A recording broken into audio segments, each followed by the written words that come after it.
This title slide introduces our core objective, navigating from a stack of academic papers to a defensible research gap.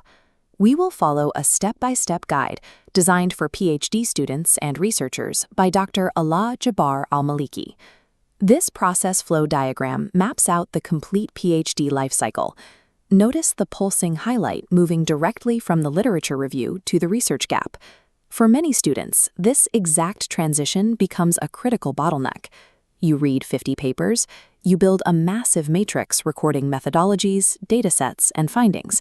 You understand the general topic, but when a supervisor asks for your specific research gap, you freeze.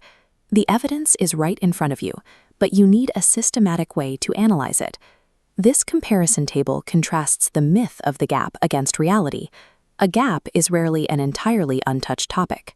Instead, as the right column shows, it is a specific area where existing research provides inadequate explanations, relies on outdated testing, or misses relevant contexts. Many students fall into the trap of reading a single paper's conclusion, seeing a recommendation for future work, and claiming that as their PhD gap. That is the recommendation of one study. It lacks the weight and evidence required for a doctoral thesis. A valid research gap cannot be found in isolation. It must be built by identifying aggregate patterns across your entire literature matrix. This spreadsheet represents a standard literature review matrix. To find patterns, stop reading horizontally across the rows by paper. Start analyzing vertically by column. We begin here with a bright highlight on the limitations column. As you read down this single column, specific weaknesses repeat. Suppose 15 papers cite a small dataset, and 10 note a lack of real-world evaluation. Grouping these identical phrases into a tallied list reveals a recurring pattern rather than an isolated flaw. Now the highlight shifts to the methodology column. This pie chart breaks down the approaches used across the field. If 45 studies rely on basic machine learning, while only a tiny sliver uses deep learning, you have identified a severe imbalance. However, a method used less frequently does not automatically qualify as a methodological gap. The missing methodology must possess the capacity to answer an important question that the dominant approaches simply cannot resolve. Shifting to the datasets and populations column, this timeline graphic reveals the age of the analyzed data. If an entire field studying modern cyber threats relies on 10-year-old benchmark datasets, you have uncovered a clear data gap. Next, check the findings column to see if researchers actually agree. If paper A reports significant improvement with a specific method, but paper B reports failure under the same conditions, this contradiction creates an empirical gap. Finally, we examine context and theory. This world map visualizes where studies have been conducted.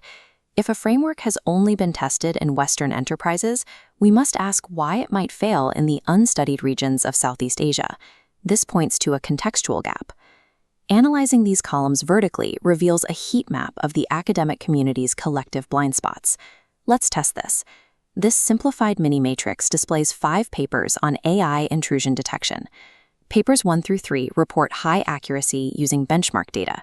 Papers 4 and 5 report low accuracy using live traffic.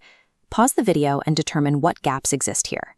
The contradiction in accuracy between the two groups creates an empirical gap. Furthermore, the early reliance on sterile benchmark data rather than live traffic exposes a data gap. To filter your candidate gaps, run them through this 5-point checklist. Ask yourself, is there sufficient evidence? Is it important? Is it genuinely unresolved in recent literature? Is it feasible for you to investigate? And will it provide a meaningful contribution?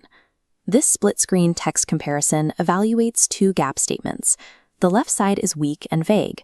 The right side is strong because it specifies the dataset, the methodology, and the empirical evidence extracted directly from the matrix analysis. This logical equation illustrates the final step. A gap only tells us what is missing. You must add the impact, why that missing knowledge is limiting or dangerous, to define your actual research problem. A defensible PhD research gap is never guessed. It is never invented out of thin air. It is systematically constructed from the aggregate evidence you organized in your matrix.